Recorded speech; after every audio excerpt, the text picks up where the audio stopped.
খেয়াল করেছেন কিছু ফ্রেন্ড বা ছোট ভাই এখন আর গ্রুপ বা গেম খেলতে নেয় না যদি তাদের মাইনাস হয়ে যায়।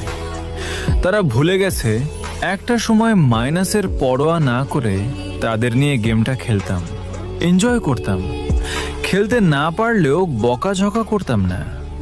আজ সেই প্লেয়ার একটু থেকে একটু হলেই বট নুবো বলে কিক করে দেয়।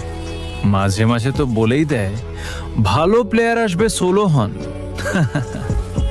ওরা হয়তো ভুলে গেছে বিয়ার বা চিয়েস খেলা কার থেকে শিখেছিল। আজ তারা মাইনাসের জন্য গ্রুপে নিতে চায় না।